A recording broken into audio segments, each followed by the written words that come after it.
2021 करोड़ रुपए अभी सीधे ट्रांसफर हो चुके हैं। लेकिन हां, अगर अभी भी किसी का बैंक में खाता नहीं है तो उनको अकाउंट खुलवाना होगा, क्योंकि पैसे सीधे बैंक खाते। ई श्रम कार्ड का पैसा हो गया है यहाँ पर जारी। जी हाँ दोस्तों, यहाँ ई श्रम कार्ड का पैसा जारी हो चुका है और यहाँ 1000 रुपये सभी को ट्रांसफ़र हो जाएंगे। अगर आपको अभी तक हुए या नहीं हुए तो यहाँ से चेक करेंगे, मैं आपको बताता हूँ। आप देख सकते हैं यहाँ स्क्रीनशॉट सामने, यहाँ डीबीटी के माध्यम से सरकार के द्वारा 1000 रुपये बैंक में ट्रांसफ़र कर दिए गए हैं। बैंक का खाता आप देख सकते हो कितने पैसे हैं। अब यहाँ पर एक और मैं आपको बात बताऊं, जो कि आपको वीडियो के शुरुआत में थंबनेल पे आपने चेक किया होगा, जिसमें ई श्रम कार्ड पेमेंट स्टेटस के साथ हमने सिर्फ ये नहीं बताया कि आपको 1000 रुपये मिलेगा, बल्कि यहाँ आपको 10,000 रुपये और मिलेंगे, जिससे आपका टोटल बनता है 11,000 रुपये। जी हाँ, अभी 11,000 रुपये का क्या चक्कर है। अब इसका जो चक्कर है बहुत ही सिंपल है, मैं आपको शुरू में समझा देता हूँ। शुरू में 2-4 चीज़ें मैं आपको बताऊँगा। सबसे पहले तो आपको इस वीडियो में अंत तक देखना है। क्यों? क्योंकि यहाँ पर आपको एक टोल फ्री नंबर दूंगा। जी हाँ, एक टोल फ्री नंबर दूंगा जिस पे आप कॉल करके भी अपना, अगर आपके बैंक खाते में पैसे नहीं आए ई श्रम कार्ड के, तो आप उनको फ़ोन करके पूछ सकते हो कि कब तक आएगा, क्यों नहीं आया, क्या कारण हो सकता है। ठीक है। और दूसरी बात यहाँ लोग ये समझ नहीं पाते कि उनकी ये गलती है। अब वो गलती क्या है, वो एक गलती के बारे में मैं बताता हूँ जो सबसे ज़्यादा लोग कर देते हैं इस ई श्रम कार्ड में अप्लाई करते वक्त। और वो जो अप्लाई करते वक्त वो जो गलती है, वो ऐसी छोटी सी गलती है कि आपको भी पता नहीं लगती, तो वो बताना बहुत ही ज़रूरी है। अब उसके बाद मैं जो तीसरी बात आपको बताता हूँ, जो सबसे इम्पॉर्टेंट है, जो कि है कि आपको 10,000 रुपये कौन से हैं ये और कैसे मिलेंगे। तो सबसे पहले तो आपको ई श्रम कार्ड आपके पास होना चाहिए, अप्लाई किया होना चाहिए, क्योंकि उसी के बाद आप इस 10,000 का भी एक फॉर्म आता है जिसको आप भर सकते हैं। और आप 10,000 नहीं, कम से कम 10,000, ज़्यादा से ज़्यादा 50,000 रुपये भी ले सकते हैं। अगर आपको ऋण के रूप में चाहिए वो, तो आपको आराम से मिल जाएगा, कोई भी अगर आपको दिक्कत है। अब चलिए वीडियो को हम शुरू करते हैं बिना कोई देरी के। तो एक चीज़ आपसे निवेदन है कि इस वीडियो को लाइक, शेयर और सब्सक्राइब ज़रूर कर दें, ताकि यहाँ पर आपको इसकी लेटेस्ट अपडेट आती रहे हमारे चैनल के माध्यम से। तो यहाँ पर मैं आपको बताता हूँ। सबसे पहले आप देख सकते हैं यहाँ पे ई श्रम कार्ड योजना का लाभ यदि आप उठाते हैं तो केंद्र सरकार और भारत सरकार के द्वारा खुशखबरी निकल के सामने आ रही है, जिसमें आपको पता है कि श्रम कार्ड योजना के तहत सभी श्रमिक मजदूरों को 1000 रुपये मिलता है। जी हाँ, 1000 का लाभ आर्थिक रूप से सहायता करने के लिए सभी मजदूरों को 1000 रुपये का जो है पेमेंट स्टेटस चेक करने के लिए। अब इस वीडियो को पूरा देखें। हम नीचे अब आते हैं तो यहाँ पर आप देख सकते हो, बताया जाता है कि श्रम कार्ड योजना के तहत प्रत्येक 1000 रुपये सभी श्रमिकों के खाते में ट्रांसफ़र हो गए हैं जो आर्थिक रूप से कमज़ोर वर्ग और मजदूर हैं और किसी भी क्षेत्र से है। अब आप किस क्षेत्र से हमें ज़रूर बताइएगा जहां अभी आपको इसका फ़ायदा नहीं मिला। इसके लिए 1000 रुपये देते हैं और अभी एक श्रमिक मजदूर है और श्रम कार्ड बनवा रखे हैं, तो आपको बैंक अकाउंट में सीधा जो है 1000 रुपये आए या नहीं, इसकी स्थिति कैसे चेक करेंगे और इस माध्यम से आपको जानकारी देंगे हम। नीचे हम आते हैं तो आप यहाँ देख सकते हैं, यहाँ पर जो कार्ड की डिटेल है कि किसने लॉन्च किया है, केंद्र सरकार के द्वारा, जिसमें 1000 रुपये का आपको फ़ायदा मिलता है डीबीटी के माध्यम से। अब यहाँ पर हम जानते हैं कि आपको क्या है कि इसमें अनेक और भी फ़ायदे हैं जो कि लोगों को पता नहीं है। चलिए पहले मैं वो बता देता हूँ। चलिए यहाँ पर आप देख सकते हैं श्रम कार्ड योजना के लिए करोड़ों श्रमिक ऑनलाइन आवेदन कर चुके हैं, जिसमें श्रम कार्ड जिसका बना हुआ है उसके तहत उनको दोस्तों यहाँ 20 लाख है, लेकिन यह गलत है दोस्तों। अगर आपको कोई भी 20 लाख बोलता है तो यहाँ पर इस चीज़ का ध्यान रखें, 20 लाख का कोई बीमा नहीं होता दोस्तों। यहाँ पर मैं आपको सच बताऊँ तो यहाँ आपको 20 नहीं 2 लाख का होता है बीमा, जो कि अटल पेंशन योजना के तहत आपको मिलता है। इसके साथ 1000 रुपये प्रत्येक महीने सभी श्रमिक मजदूर के खाते में ट्रांसफ़र किए जाते हैं। शुरुआत में केंद्र सरकार और राज्य सरकार की सहमति से ही की गई थी ये मज़दूरों के लिए। उसके बाद आपको अब हम बताएं जो अभी अपडेट है, आप सामने देख सकते हो। श्रम कार्ड योजना के तहत भेजी गई 1000 की पेमेंट स्टेटस सभी श्रमिक मजदूर कैसे चेक करेंगे, इसमें हम बात तो करेंगे। साथ में 1000 रुपये अभी तक ट्रांसफ़र भारत और राज्य सरकार ने कई लोगों के कर दिया गया है। नीचे नीचे आए तो अभी अगर आपका पैसा नहीं आया तो आपको क्या करना है चलिए बताता हूँ। श्रम कार्ड योजना का पैसा कई बार है श्रमिक खाते में नहीं आता और इसके पीछे की मुख्य कई वजह हो सकती है, जिनमें कुछ वजह इस प्रकार है। चलिए जानते हैं। अब यहाँ पर जो मैंने बताया था, जो सबसे पहली गलती जो सबसे ज़्यादा लोग करते हैं, उसके अलावा और 3 गलतियाँ मैं बता रहा हूँ, ठीक है। वीडियो को लाइक ज़रूर कर देना अब यहाँ और सब्सक्राइब कर देना चैनल को। तो चलिए सामने देख सकते हो जो सबसे पहला कारण है यहाँ कि सबसे पहले ई-KYC होना ज़रूरी है। अगर आपको नहीं पता ही क्या होती है, कैसे करते हैं, कोई बात नहीं दोस्तों, मैं अभी वीडियो में आपको बताने वाला हूँ ई-KYC कैसे करनी है, और जो भी आप अपडेट अपनी प्रोफाइल कर सकते हो, जो भी छोटी गलती हो चुकी है उसको सही कर सकते हो। अभी इस वीडियो को अंत तक देख के तो आपका पैसा आ जाएगा।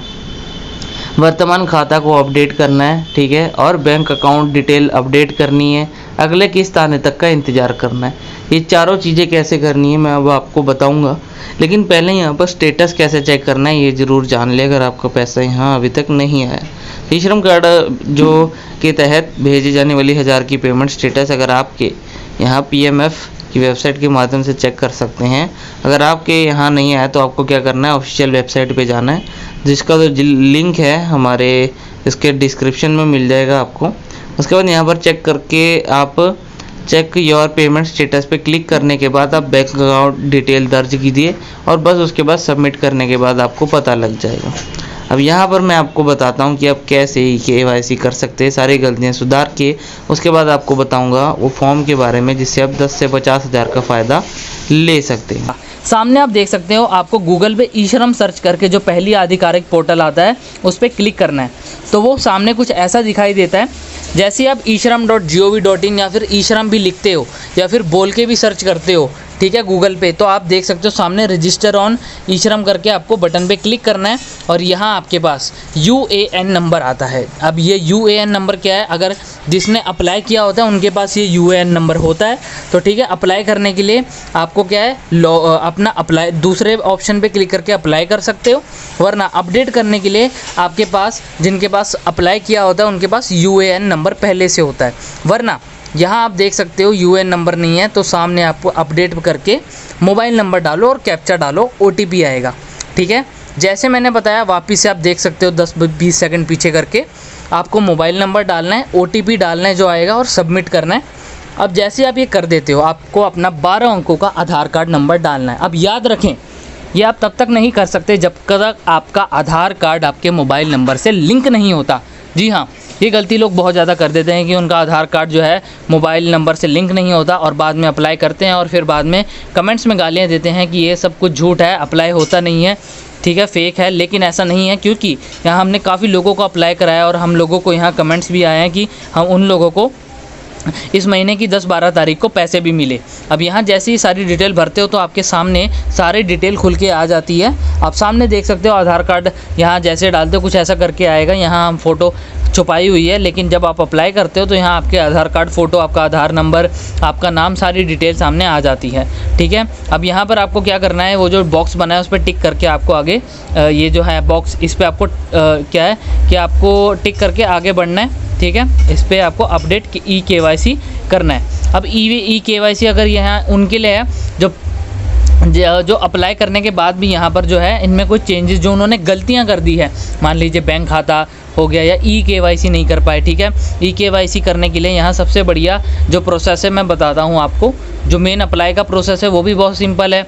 अपडेट की तो मैं आपको बता रहा हूँ। अपडेट प्रोफाइल में क्लिक कर सकते हैं तो आप कोई भी आपकी गलती है वो सुधार सकते हैं। डाउनलोड UAN कार्ड करना है तो आपको जो आपका ई श्रम कार्ड है उसमें मैं आपको बताता हूँ कि आपको कैसे करना है, ठीक है। चलिए पूरा प्रोसेस आपको मैं बताता हूँ। आपको नीचे आना है। यहाँ पर नीचे आने के बाद आप देख सकते हैं यहाँ पर आपको बहुत सारे ऑप्शन दिखते हैं। यहाँ कुछ हम चीज़ें नहीं दिखा सकते क्योंकि पर्सनल डिटेल है हमारी। उसके बाद आपको यहाँ पर क्या करना है, सबसे पहले तो क्या कहते हैं, यहाँ आपको नीचे आना है और आपके पास आप देख सकते हो बहुत सारे ऑप्शन आ जाते हैं कि आपको कौन सी स्कीम चाहिए, कोई स्किल अगर आपको बनानी है, ठीक है। लेकिन सबसे नीचे यहाँ प्रधानमंत्री की जो मानधन स्कीम आ जाती है, मानधन याद रखना, मानधन वाली जो स्कीम होती है, मानधन वाली स्कीम को आपको अप्लाई करना है और यहाँ पर आप सेल्फ एनरोलमेंट कर सकते हो। उसके बाद क्या करना है कि आपको यहाँ एडमिन लॉगिन करना है और अपना मोबाइल नंबर डाल देना है। अब जैसे ही आप अपना 10 अंकों का मोबाइल नंबर डालते हो, आपको एक OTP डाला जाता है, ठीक है। आप देख सकते हैं लास्ट के 4 अंक दिखाई दिए हैं मोबाइल नंबर के वेरीफाई करने के लिए। अब डालने के बाद अब यहाँ सामने देख सकते हो, जो आपको एक और बात बताऊँ, ई श्रम से आप अप्लाई करने के बाद जो आपको पैसे चाहिए होते हैं वो मानधन के द्वारा ही मिलते हैं। तो ये मानधन वाली चीज़ बहुत इंपॉर्टेंट है। अब सामने देखते रहो, ये eKYC के लिए बहुत ज़रूरी है। सर्विस में जाके मैंडेट करना है। अब मैंडेट सर्विस में आके आपको देखना है, यहाँ बहुत सारे ऑप्शन दिखते हैं, ठीक है। एनरोलमेंट हो गया, ठीक है, और बहुत सारे आपको एनरोल कर देना है, ठीक है। अब उसमें आपको बहुत सारे ऑप्शन दिखते हैं, श्रम योगी मानधन, किसान मानधन या फिर ट्रेडर। आपको पहले वाला चूज़ करना है जो श्रम योगी मानधन है, क्योंकि ये ई श्रम वाला है ना। मानधन में बहुत सारे आते हैं, लेकिन हमने श्रम योगी मानधन पे करना है। अब UAN नंबर डालना है, अप्लाई, जैसे अगर आपको अप्लाई करना नहीं आता तो कमेंट्स में बताइए, हम उसके बारे में भी बता देते हैं, वरना आपको वीडियो के अंत में हम एक वीडियो दे देंगे, वहाँ आपको पता लग जाएगा। लेकिन eKYC अपडेट करने के लिए आपको यहाँ क्या करना है कि UAN नंबर आपको डालना है और आपको क्या करना है, यहाँ पर डेट ऑफ बर्थ डालनी है, ठीक है। UAN नंबर जो भी आपके पास होता है, किसी के साथ शेयर मत करना, बहुत इंपॉर्टेंट है, ये आप डाल दोगे, ठीक है। उसके बाद सब्सक्राइबर की डेट ऑफ बर्थ को डालना है। अब डेट ऑफ बर्थ जो भी है, यानी कि आपकी अपनी जन्म तिथि को डालना है, वो बहुत ज़रूरी हो जाता है। अब जो यहाँ डिटेल है नॉर्मल सी, उसको डालते रहो, ठीक है। बहुत नॉर्मल सी डिटेल है यहाँ पर, आपकी एड्रेस डिटेल हो गई, ठीक है, जैसे आपका ज़िला हो गया, पिन कोड हो गया। अब आप ये बताइए कि आप झारखंड, मध्य प्रदेश, बिहार, यूपी, उत्तराखंड, राजस्थान, असम, मेघालय, त्रिपुरा, अगरतला या फिर शिलोंग, इनमें से कहीं से भी देख रहे हो तो कमेंट्स में बताइए, क्योंकि इन क्षेत्रों में से जो देखते हैं उनके लिए यहाँ पर ई श्रम कार्ड की एक अलग से अपडेट है, जिसका वो फ़ायदा ले सकते हैं सिर्फ एक बटन या एक क्लिक में। अगर आप यहाँ क्षेत्र से देख रहे हो तो कमेंट में बताइए, क्योंकि अगली वीडियो हम उसी पे ही बनाने वाले हैं। और सब्सक्राइब ज़रूर कर दें, क्योंकि आपको लेटेस्ट अपडेट इसी पे ही मिलने वाली है। अब यहाँ पर आप सामने देख सकते हो क्या है कि मानधन का हमने सारा कुछ कर लिया। सेकंड है एनरोल करने के बाद बैंक एंड नॉमिनी डिटेल। अब जैसे मैंने बताया, यहाँ अपडेट करते टाइम आप बैंक नंबर गलत डाल देते हो, बैंक की संख्या और IFSC कोड। चलिए वो बताता हूँ जो सबसे इम्पोर्टेंट है, चलिए इसका ध्यान रखना बहुत ज़रूरी है, तो आपको मैं साथ साथ में बताता हूँ। और तीसरे में आपको दिखेगा डाउनलोड मैंडेट फॉर्म, जो आपका अप्लाई करने के बाद जो मैंडेट का फॉर्म होता है, ठीक है, वो फॉर्म आपको आ जाएगा, आप उसको डाउनलोड कर सकते हैं। और उसके बाद चौथे चरण में आपको अगला जो है उसका पड़ाव दिखेगा।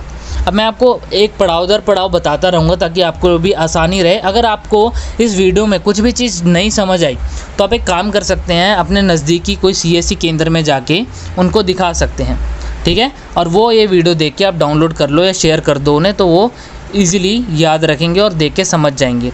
चौथे में आप मैंडेट फॉर्म को अपलोड करने के बाद 5वें में पेमेंट करनी होती है। अब पहले मैं बता दूं, फ्री में यहाँ पैसे नहीं मिलते। आप 55 रुपये 50 रुपये डालते हो तो उसमें ही डबल पैसा, उतना ही पैसा सरकार देती है। अब आप देख सकते हैं यहाँ कितना पैसा देना पड़ता है। अगर आप 18 उम्र के हो तो आपको 60 रुपये देना पड़ता है। जैसे जैसे आप देख सकते हो उम्र बढ़ती जाती है तो पैसे भी थोड़े थोड़े बढ़ते जाते हैं, लेकिन काफ़ी उम्र तक तो नहीं बढ़ते, लेकिन थोड़ी थोड़ी तक यहाँ बढ़ते जाते हैं। देख सकते हो 55, 58, 61, 64, मतलब एक एक साल बाद 5-5 रुपये बढ़ते जाते हैं। जितनी कम उम्र में शुरू करोगे उतना आपका फ़ायदा है, ठीक है। आपको तो यहाँ देना पड़ेगा, तो आपको टोटल जो है आप 55 रुपये डालोगे तो सरकार 55 डालेगी, जिससे 110 बनेगा, ठीक है, जिसको आपको बाद में पेंशन 3000 से 6000 तक मिल जाएगी आपको। तो ये एक तरीका होता है, ठीक है। आप देख सकते हो यहाँ जितना डालोगे उतना ही सरकार भी डालती है। तो आप देख सकते हो सरकार और आपका जो कंट्रीब्यूशन मिला के इतना बनता है एक महीने का, लेकिन बाद में वो आपको पूरा इकट्ठा होके आपको महीने दर महीने मिलता रहेगा, ठीक है। अब ये तो मैंने आपको बताया कि किस एज में कितना पैसा देना पड़ता है और आपको यहाँ पर सरकार कितना डालेगी और आपको बाद में उसका फ़ायदा कितना मिलेगा। अगर पति पत्नी है तो यहाँ आपको एक बंदे को तो आराम से यहाँ क्या कहते हैं 300 डालो, 150 डालोगे 300 जैसे बनाया। और उसमें आप देख सकते हो फीचर्स में सबसे पहले तो आप देख सकते हो कि आपकी 15,000 आय तो होनी ही नहीं चाहिए, ठीक है। 18 से 40 उम्र होनी चाहिए और 3000 रुपये एक बंदे को फ़ायदा मिलेगा। 2 बंदे यहाँ आराम से 6000 का फ़ायदा उठा के इस कार्ड को डाउनलोड कर सकते हैं। अब ये कार्ड डाउनलोड करने के बाद अगर आपको लोन चाहिए बहुत ही आसानी से 10,000 से 50,000 का छोटा लोन चाहिए या बड़ा लोन चाहिए, तो ये जो सामने वीडियो आ रही है ना, इसको अगर आप देख लेते हो तो आपकी जो भी यहाँ डाउट है जो भी हैं सारे क्लियर हो जाए।